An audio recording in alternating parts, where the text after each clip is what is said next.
وصلى الله على نبيه ومصطفاه محمد وآله وصحبه ومقرئ القرآن مع حفظه. قال الله تبارك وتعالى: ثم أورثنا الكتاب الذين اصطفينا من عبادنا. اسٹیج پر رونق افروز صوبہ راجستھان کے مقتدر علماء کرام اور اسی طرح سے یہاں کے مختلف مدارس سے تشریف لانے والے مدرسین اعظام، منتظمین اعظام اور اسی طرح اس آج کے افتتاح شاذلیہ اور افتتاح بخاری شریف کے عنوان پر تشریف لانے والے بہت سارے ہمارے مقتدر لوگ، ہم سب سے پہلے یہاں کے منتظمین کو دل کی گہرائیوں سے مبارکبادی پیش کرتے ہیں کہ آپ نے آج علم تجوید کی تکمیل کے بعد آج آپ نے علم قراءت کی بے نظیر کتاب، شہرۂ آفاق کتاب، مقبول و متداول کتاب، تلقی بالقبول کتاب، حفظ الامانی ووجہ التہانی المعروف بالقصیدۃ الشاذلیۃ اللامیہ، آج آپ نے اس کے افتتاح کے لیے بہت بڑی مجلس آپ نے قائم فرمائی۔ اللہ تعالی آج کے اس مجلس کو ہم سب کے لیے ذریعہ نجات بنائے۔ میرے بھائیوں، علوم اسلامی میں بہت سارے علوم ہیں، ان علوم میں بطور خاص علم تجوید اور علم قراءت یہ بہت اہم علم ہے۔ علم تجوید ظاہر ہے، یہ بنیاد ہے، اس کے بغیر علم قراءت کی عمارت قائم نہیں رہ سکتی۔ میرے بھائیوں، یہ دونوں علم ہمیں بہت دعاؤں کے بعد، آہ سحرگاہی کے بعد اور فجر سے پہلے اللہ کو منانے کے بعد ملا ہے۔ یہ ایسے نہیں ملا ہے میرے بھائی۔ آپ یہاں کے نصاب کو اٹھائیے، درسی جو نصاب ہے اس نصاب کو آپ اٹھائیں گے تو آپ کو یقیناً محرومی نظر آئے گی۔ سارے فنون کو نصاب میں جگہ دی گئی ہے، لیکن ان نصاب میں سب سے اہم علم تجوید و قراءت کا کچھ اتا پتہ نہیں۔ والذی بعث فی الأميين رسولا منهم يتلو عليهم آياته ويزكيهم ويعلمهم الكتاب والحكمة وإن كانوا من قبل لفي ضلال مبين ربنا وابعث فيهم رسولا منهم يتلو عليهم آياته ويزكيهم ويعلمهم الكتاب والحكمة انک انت العزیز الحکیم۔ میرے بھائیوں، آپ کو معلوم ہے کہ حضرت ابراہیم اور حضرت اسماعیل علیہ السلام بیت اللہ کی تعمیر فرما رہے تھے، اور اس وقت ان دونوں نے اللہ تعالیٰ سے یہ دعا مانگی تھی کہ اللہ ہمارے اس خاندان میں ایک ایسے رسول کو مبعوث فرما جس کا کام یہ ہو یتلو علیہم آیاتک۔ میرے بھائیوں، علم تجوید و قرآن کا براہ راست تعلق الفاظ قرآن سے ہے۔ میرے بھائیوں، آپ دیکھیے کہ یہ علم کیسے پہنچا۔ حضرت تھانوی علیہ الرحمہ جب یہاں سے مدرسہ سعودیہ مکہ مکرمہ تشریف لے گئے اور وہاں آپ نے حضرت قاری عبداللہ صاحب مکی علیہ الرحمہ سے آپ نے علم قرآن کی تکمیل فرمائی۔ میرے بھائیوں، کتنی محنت کی ہوئی آپ اس کا اندازہ نہیں لگا سکتے۔ لکھا ہے سوال نگاروں نے کہ قاری عبداللہ صاحب رحمۃ اللہ علیہ پڑھتے پہلی منزل پر پڑھتے اور حضرت تھانوی ان کے سامنے بیٹھ کے سنتے ہیں، پھر آپ پڑھتے اور پڑھنے کے بعد سامعین کو یہ پتہ نہیں سکتا کہ یہ استاد پڑھ رہے ہیں یا ان کے شاگرد پڑھ رہے ہیں۔ ان دونوں کی ادا، ان دونوں کی مشابہت میں کیا اہمیت ہے، اللہ اکبر۔ میرے بھائیوں، حضرت تھانوی وہاں سے تشریف لائے اور یہاں آ کر آپ نے جگہ جگہ جلسوں میں یہ شکایت فرمائی ہے کہ علماء کرام فارغ ہوتے ہیں، وہ سارے علوم کو پڑھتے ہیں، لیکن ایک تجزیات کا فارغ ہونے والا ایک طالب علم جو سارے علوم کو پڑھتا ہے، لیکن اگر ان کو یہ کہا جائے آپ نماز پڑھائیے، وہ نماز پڑھانے کے لائق نہیں ہوتا ہے، وہ نماز پڑھانے سے منع کرتا ہے کہ مجھے نماز پڑھانا نہیں آتی۔ میرے بھائیوں، حضرت تھانوی علیہ الرحمہ ان کے کہتے مدارس حرکت میں آئے، مدارس کے منتظمین حرکت میں آئے، خود حرکت میں آیا، خود حضرت مولانا حسین احمد مدنی علیہ الرحمہ حرکت میں آئے اور آپ نے براہ راست سفر فرما کر آپ قاری عبدالرحمن صاحب رحمۃ اللہ علیہ کے پاس تشریف لے گئے اور وہاں سے قاری عبدالوحید صاحب رحمۃ اللہ علیہ کو لے کر کے آئے۔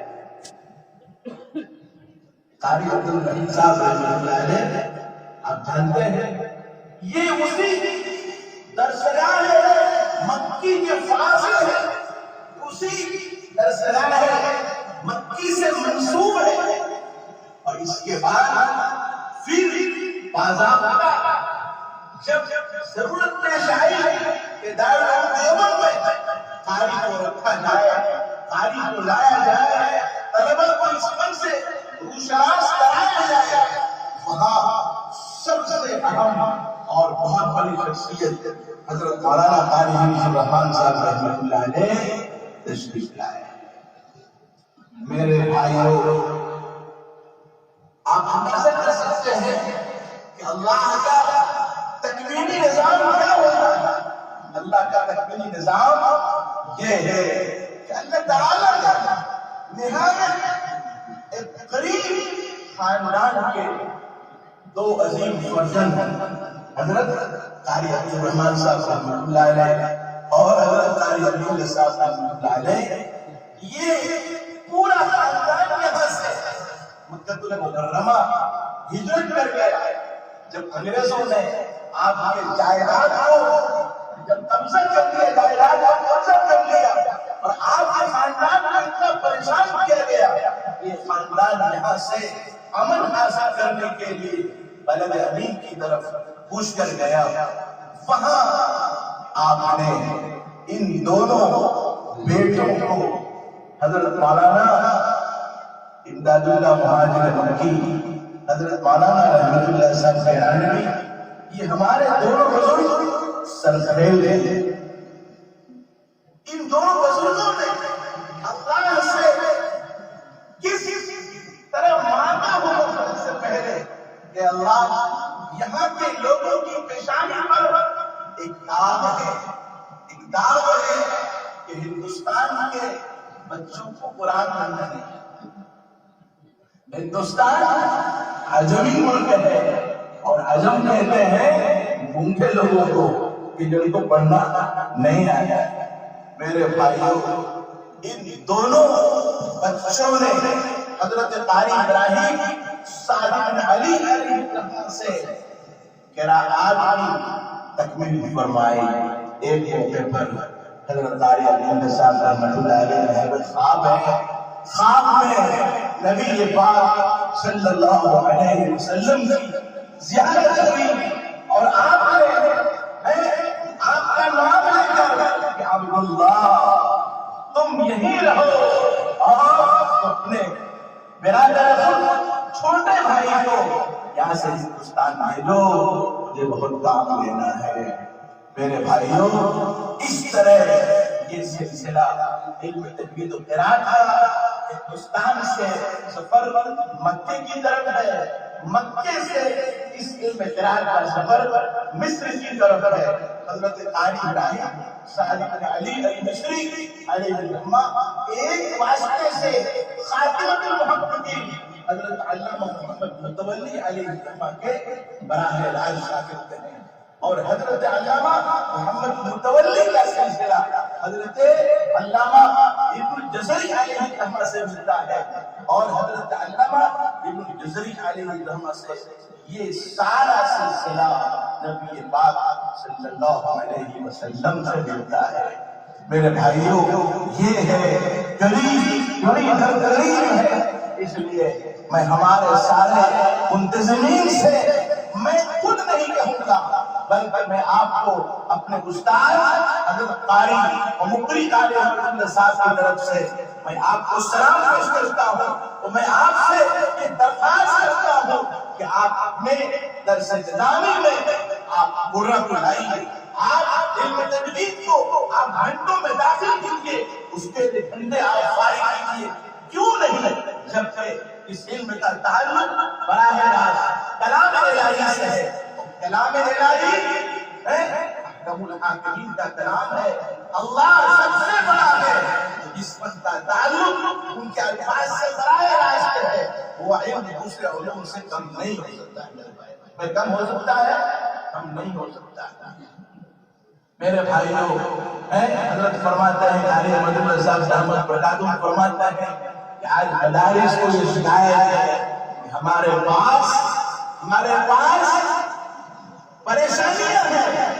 ہمارا دامن بند ہے، ہمارے پاس وسائل نہیں ہے۔ میرے بھائیوں، آپ قرآن پاک پڑھا کر دیکھیے۔ ایک موقع پر حضرت تشریف لائے ہیں، جے پور تشریف لائے تھے، جے پور میں جامعۃ الہدایہ گئے، اور وہاں حضرت کو کہا گیا، ارے بھائی آپ اس کو یہاں لے کر کے آئے، میں آپ کے جامعہ کی دیوار کو لکھنے کے لیے آیا ہوں، آپ مجھے بتاؤ، آپ انہیں لے چلو، حفظ کی درسگاہ میں لے چلو، مجھے آپ کو کھانے میں لے چلو، میں دیکھوں کہ آپ یہاں کیا ہے۔ اس وقت میرے بھائی وہاں حفظ کی درسگاہ نہیں تھی، کوئی قاری نہیں تھا۔ اس موقع پر اثر کے بعد سارے منتظمین بیٹھے تھے، اس موقع پر حضرت نے وہاں اندر سے یہ بات کہی، میں اللہ تعالیٰ کے سامنے یہ شکایت کروں گا کہ میں نے ایسے جامعہ کو دیکھا کہ جہاں نہ حفظ کی درسگاہ ہے، نہ وہاں تجوید و قرآن کی کوئی کتاب نہیں۔ سوائے مادھوپور میں خود آیا ہوں، مولانا فضل رحیم مجددی نے مجھ سے خود فرمایا کہ آپ استاد کو اپنے استاد کا بہت سلام کہیے۔ حضرت نے یہ بات فرمائی، مجھے خوف ہوا، مجھے ڈر ہوا، میں نے لکھنؤ بھیجا، لکھنؤ سے میں نے مدرسین کو میں نے وہاں سے منگوایا اور تاریخ قرآن کو منگوایا۔ میرے بھائیوں، حاشا کرنا شکایت نہیں ہے، مجھے آپ کو بتانا ہے کہ آپ اپنے دور سے لائے ہیں، یہاں سارے منتظمین جمع ہے۔ میرے بھائی خیرکم من تعلم القرآن وعلمہ ہے، قیامت تک آنے والے سارے لوگوں میں سب سے بہترین کس کو کہا گیا ہے کہ جو قرآن کو پڑھے اور قرآن کو پڑھائے۔ خیرکم من قرأ القرآن وعلمہ، تم میں سے بہتر وہ ہے کہ جو قرآن کو پڑھے اور میرے بھائی وقت بہت کم ہے، اس لیے مجھے جلدی سے 15 منٹ میں اپنی بات کو سمیٹنا ہے، نکاح کا پروگرام بھی ہے۔ میرے بھائیوں، نبی پاک صلی اللہ علیہ وسلم فرماتے ہیں، ہمارے علماء کرام جانتے ہیں، حدیث پاک پڑھنے والے طلبہ جانتے ہیں، حدیث پاک پڑھانے والے سارے اساتذہ جانتے ہیں۔ امام بخاری علیہ الرحمہ نے یہ روایت اپنی کتاب میں انہوں نے نقل فرمائی ہے، ان هذا القرآن انزل على 7 احرف فقهوا ما تيسر منه او كما قال عليه الصلاة والسلام۔ اس روایت کو 18 عبارت میں اپنی کتابوں میں نقل فرمایا ہے۔ حدیث و قرآن کے امام حضرت امام ابو عبید قاسم بن سلام علیہ الرحمہ نے یہ لکھا ہے کہ حدیث معنی کے اعتبار سے متواتر ہے۔ میرے بھائیوں، اس حدیث میں اہم ہونے کی وجہ سے اس پر اہل علم نے مستقلاً اس حدیث پاک کے تمام طرق کو مستقلاً کتاب میں جمع فرما کر مستقلاً کتابیں لکھی ہیں۔ حضرت علامہ ابن الجزری خود فرماتے ہیں کہ میں نے اس حدیث پاک پر صرف اس حدیث پر میں نے کتاب کو مستقل ایک کتاب ہے، اس کے سارے تمام طرق کو میں نے جمع فرمایا ہے۔ بہرحال بات بہت لمبی ہے۔ اس حدیث پاک میں سب سے اہم بات یہ ہے کہ آپ علیہ السلام فرماتے ہیں کہ یہ قرآن 7 حرفوں پر نقل کیا گیا ہے، ان 7 حرفوں میں سے آپ کے لیے جو آسان ہو ان کو لے لو۔ یہاں 7 حرف سے کیا مراد ہے؟ بہت لمبی بحث ہے۔ حضرت علامہ سیوطی علیہ الرحمہ نے صرف اسی سلسلے میں 7 حروف کی مراد کو نقل کرتے ہوئے 40 اقوال کو نقل فرمایا ہے۔ حضرت علامہ ابن عربی علیہ الرحمہ نے 35 اقوال کو نقل فرمایا ہے۔ مجھے یہاں بتانا ہے کہ محقق فرماتے ہیں کہ میں اس حدیث پر 30 سال سے زائد غور و فکر کرتا رہا، یہاں تک کہ اللہ تعالیٰ نے خود اس کے مضامین کو القا فرمایا اور پھر خود فرماتے ہیں کہ میں نے اس کی یہ تشریح کی۔ یہاں 7 سے مراد اختلاف کی ذات نوعیت ہے اور احرف سے مراد اختلاف قرات ہے۔ لیکن اللہ فرماتا ہے کہ میں نے ساری قرات کا تتبع کیا، قرات متواترہ، مشہورہ کا، ضعیفہ کا، احاد کا، ساری قرات کا میں نے تتبع کیا اور میں پائے جانے والے اختلافات کو 7 سے باہر نہیں رہے گا۔ تو بہرحال آپ علیہ السلام نے اپنے صحابہ کو مختلف وجوہ پر آپ قرآن پاک کو پڑھایا۔ حضرت امام ابو محمد مکی ابن ابی طالب فرماتے ہیں کہ صدر اول کی قراءت کا، صدر ثانی کی قراءت کا کوئی احاطہ نہیں کر سکتا ہے۔ خود اپنی کتاب الابانہ میں فرماتے ہیں کہ قرآن سبا سے اس زمانے میں 70 ایسے سارے اختیار ائمہ تھے کہ جن کی قراتیں بڑی پڑھائی جاتی تھی اور اس سے اوسط درجے کے، ادنا درجے کے کتنے سارے ائمہ ہوں گے، کسی مؤلف کے قلم میں اس کے احاطے کی طاقت نہیں۔ بہرحال مجھے ہمارے بچوں کو یہ بتانا ہے کہ 20ویں صدی میں سب سے پہلے اس فن کو کتابوں میں مدون کیا گیا، جمع کیا گیا۔ حضرت امام ابو عبید قاسم بن سلام علیہ الرحمہ نے ایک کتاب لکھی، کتاب القراءات فی القراءات 25 قراءات کی کتاب لکھی۔ ظاہر ہے 25 اس طرح قراءت کی تعداد زیادہ ہے، اس لیے حضرت علامہ ابو بکر احمد بن مجاہد جو 4ویں صدی کے ہیں، انہوں نے اسی 25 قراءت میں صرف 7 ائمہ کی قراءت پر انہوں نے 4ویں صدی میں ایک کتاب لکھی، کتاب السبع فی القراءات، صرف 7 ائمہ کی قراءت، 7 ائمہ کے مشہور روات کو، مشہور ان کے شاگردوں کو جمع فرمایا، اور اس کے بعد پھر 5ویں صدی میں اس وقت کے امیر المؤمنین فی القراءات، امیر المؤمنین فی القراءات صرف حدیث پاک کا نہیں ہے میرے بچوں، دنیا میں حافظ حدیث قراءات ایک شرق میں گزرا ہے، ایک غرب میں گزرا ہے، شرق میں مشرق میں ایک سب سے بہت بڑی شخصیت ہے حافظ ابو العلا الحمدانی صاحب غایۃ الاختصار، اور مغرب میں حضرت علامہ ابو عمر عثمان بن سعید الدانی کی، انہوں نے 2 کتابیں اہل مدارس کو اپنے بچوں کو، علم قراءت کے بچوں کو 2 کتابیں دی، ایک کتاب جامع البیان فی القراءات السبع، جامع البیان فی القراءات السبع، اس میں 500 روایات اور 500 گروپ کو جمع فرمایا ہے۔ ظاہر ہے یہ بھی بہت بڑی تعداد تھی، اس لیے اس وقت کے پڑھنے والے جو طلبہ تھے، علم قراءت کے مخاطبین تھے، انہوں نے خود حضرت علامہ دانی سے یہ درخواست کی کہ حضرت آپ ایک ایسی شرح کتاب میرے لیے لکھیں کہ جس کو یاد آنا میرے لیے آسان ہو۔ حضرت علامہ دانی نے ان کی درخواست کو قبول فرما کر کتاب نشر فرمائی، کتاب تیسیر فی القراءات السبع۔ 5ویں صدی تک یہی متن کی حیثیت رکھتی تھی۔ خود حضرت علامہ شاہد آپ اس کی کتاب کا ضرور بننے جا رہے ہیں، انہوں نے اپنے شیخ حضرت ابو العاص النفسی سے اس کتاب کے موافق 21 قرآن میں قراءت سبع کو آپ نے پڑھا، 21 قرآن پاک کو سنا کر کے پڑھا ہے۔ قالون کی روایت میں قرآن سنایا، اور کی روایت میں سنایا، دونوں کو جمع کر کے پورے قراءت نافع میں 30 قرآن اس طرح سے 21 قراءت کو انہوں نے سنایا۔ بہرحال مجھے بتانا یہ ہے کہ 6ویں صدی کی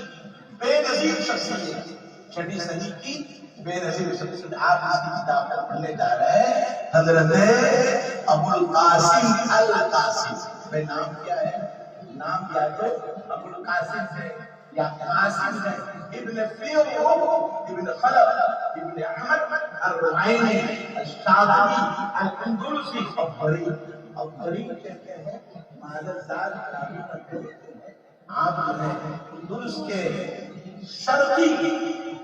قصبہ شاہدرہ میں آپ پیدا ہوئے، اور انہوں نے سب سے پہلے وہی شاہدرہ میں رہ کر کے نفذی سے تیسیر کی ایک روح کے موافق آپ نے قراءت سبع کو پڑھا۔ پھر وہاں سے جب آپ نے علم قراءت کے لیے آپ نے سب فرمایا تو وہاں سے قریب ایک شہر بلبسیہ میں جا کر حضرت ابو حسین علی بن محمد بن بجیل سے آپ نے علم قراءت میں اتقان پیدا کیا، اور اس طرح سے حضرت شاہد کے سوانح نگاہ میں لکھا ہے کہ آپ نے 12 اساتذہ کرام سے صرف علم قراءت پڑھا ہے۔ بہرحال جب حضرت شاہد اس فن قراءت میں ماہر ہو گئے، ماہر ہو کر جب آپ نے پڑھانے کے لیے مسند تدریس کو آپ نے سجایا، اور آپ نے خود اس درجے کے طلبہ کے لیے اپنی کتاب لکھنے کا ارادہ فرمایا، اپنی علیحدہ تصنیف کے بجائے آپ نے اس زمانے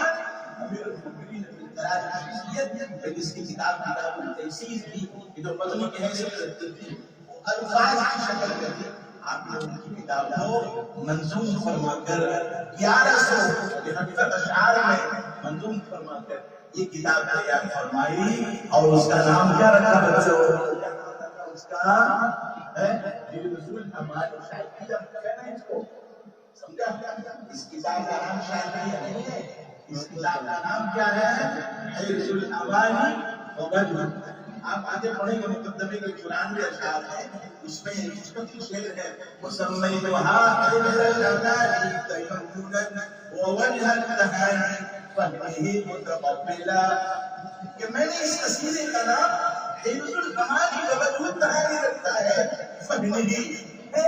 بچوں آ جاؤ میری اس کتاب کو اشعار میرے بھائی حضرت شاہی نے اس کتاب کو لکھا اور ایک موقع پر خاص نبی پاک علیہ السلام کی زیارت ہوئی اور آپ سے فرمایا کہ اس کتاب کو آپ دیکھیں انظر هذه القصيدة يا رسول الله آپ علیہ السلام نے اس قصیدے کو ہاتھ میں لیا اور ہاتھ لے کر فرمایا من حفظها دخل جنت اور قرطبی فرماتے ہیں دعویٰ کرتے ہوئے مات وهي في بيتها دخل او كما قال علیہ السلام میرے بھائیوں اس کتاب کو لے کر کے 12,000 طواف کیا ہے حضرت شاہی نے خانہ کعبہ کے ارد گرد اس کتاب کو لے کر کے 12,000 طواف کیا ہے اور فرماتے ہیں کہ میں نے اس کو صرف خالص اللہ کے لیے اللہ کی رضا کے لیے لکھا ہے اس لیے اللہ سے دعا بھی ہے انفع بها كل من قرأ اے اللہ کہ تو اس کتاب کو پڑھے اس کتاب سے اس کو نفع فرما بہرحال باتیں بہت ساری ہیں آپ اشعار کو دیکھیں بدأت ببسم الله في النظم أولا تبارك رحمانا رحيما وموئلا وثنيت صلى الله ربي على الرضا محمد المختار للناس مرسلا وعترته ثم الصحابة ثم من تلاهم على الإنسان في الخير مقبلا وثلثت أن الحمد لله دائما وما ليس ممدوحا به أجزم على قومه میں درس کو ختم کرتا ہوں عام طور پر مؤلفین کا دستور یہ ہے وہ اپنی کتابوں میں بسملہ کو بیان کرتے ہیں اور نمبر 2 پر حمدللہ کا بیان کرتے ہیں اور نمبر 3 پر تصلیہ صلی اللہ کو بیان کرتے ہیں بھائی یہی طریقہ ہے آپ نے درسیات کی جو کتابیں پڑھی ہیں آپ نے دیکھا ہوگا کہ سب سے پہلے کیا لکھتے ہیں بسم اللہ الرحمن الرحیم پھر آتے ہیں الحمدللہ رب العالمین والصلاۃ والسلام علی رسول اللہ میرے حضرت شاہی نے مسئلے کو لایا ہے لیکن کیسا لایا ہے کیسا لایا ہے اس کو نظمن بیان ہے کیا بیان کیا ہے اگر بسم اللہ الرحمن الرحیم اس کو نظم لایا ہے نظم البسملہ کہنے والے اس زمانے سے لے کر آج تک صرف اور صرف حضرت شاہی فرماتے ہیں مجھے بھی شوق ہوا اور میں بھی حضرت شاہی کے طرز پر میں بھی کتاب لکھی ہے کتاب میرا جسم کے بعد کتاب لائی گئی ہے الدرۃ المنبیہ الدرۃ المنبیہ اس شاہیہ کے بہرے میں لکھی گئی ہے اس کا بھی ہر شعر نام ہوتا ہے لیکن فرماتے ہیں کہ قربان جائے اس قصیدے پر کہ جس کے سامنے کتاب آئی لکھی گئی اس کے سامنے سارے فصحاء علماء خطبہ نے گھٹنے ٹیک کیے اور خود فرماتے ہیں کہ اس کتاب کو اتنی مقبولیت حاصل ہوئی کہ علم قرآن میں اس کی کوئی نظیر نہیں ہے اور خود فرماتے ہیں دیگر فنون میں بھی مجھے یہاں تک معلوم ہے کہ کوئی ایسی کتاب نہیں ہے کہ جس کو اتنی شہرت حاصل ہو۔ میں آپ کو دوسری بات یہ بتانا چاہتا ہوں کہ حضرت شاہی نے بسملہ کو نظم لایا ہے اور دوسری بات یہ ہے کہ بھائی نمبر 2 پر حمدللہ کو لانا چاہیے نمبر 3 پر صلی اللہ کو لانا چاہیے یہ ترتیب ہے بھائی لیکن یہاں ترتیب حضرت شاہی نے بدل دی حضرت شاہی نے بدل دی ہے شراح نے سب سے پہلے اس قصیدے کے شارح اول حضرت علامہ صحابی علیہ السلام حضرت شاہی کے براہ راست شاگرد ہیں انہوں نے کچھ وضاحت کی ہے اس کے بعد حضرت حاجی نبی شامہ نے بھی کچھ لکھا ہے لیکن سب سے بہترین شرح میں آپ کو بتاؤں بھائی حضرت اللہ علی قاری علیہ السلام نے اس کی شرح کی ہے شرح شاہیہ کے نام سے وہ ہمارے ہندوستان میں عاصی رسول اللہ نے اب یہ مصر سے انتہائی ماشاءاللہ خوبصورت آج کے ساتھ یہ کتاب کئی جلدوں میں واضح آئی ہے. حضرت علی اس کی وضاحت کرتے ہیں اور وضاحت کر کے یہ فرماتے ہیں کہ حضرت شاہد فرماتے ہیں پڑھنے والے طلبہ کو یہ کہہ رہے ہیں کہ دیکھو بچوں علم قرآن کو پڑھنے والے دنیا میں یہودی لوگ بہت سارے لوگ ہیں جو اللہ کو نہیں مانتے. اگر اللہ کو مانتے آپ علیہ السلام پر ان کا ایمان نہیں. اگر اللہ کو مانتے ہیں اور آپ علیہ السلام کو نہیں مانتے ہیں تو ان کا فن پڑھنا پورے قرآن پاک کا ہجرت کر لینا مفلحون تک پڑھ کر سر دے دینا بھی ہے. اس کے لیے دفعہ نہیں ہوگا وہ کل آئندہ جنت میں نہیں جا سکتا. بھائی جنت میں جا سکتا نہیں جا سکتا. حضرت علی قاری اس کی وضاحت فرماتے ہیں کہتے وہ بسملہ بمنزل توحید ہے. بسملہ بمنزل لا الہ الا اللہ کے ہے اور وصلی اللہ بمنزل رسالت کے ہے. منزل رسالت کے ساتھ فرماتے ہیں بچوں دیکھو آپ میری اس کتاب کو پڑھنا ہے. پڑھنے سے پہلے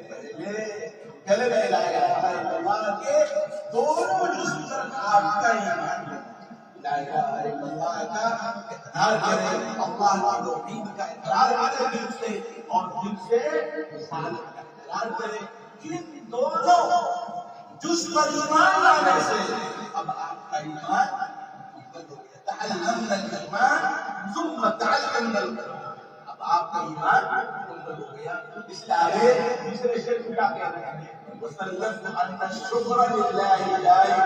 یا حمد کا معنی شکر کے معنی میں ہے کہ اللہ میرا کمال نہیں ہے. آپ نے لا الہ الا اللہ محمد رسول اللہ جو آپ نے ایمان کی دولت عطا فرمائی دونوں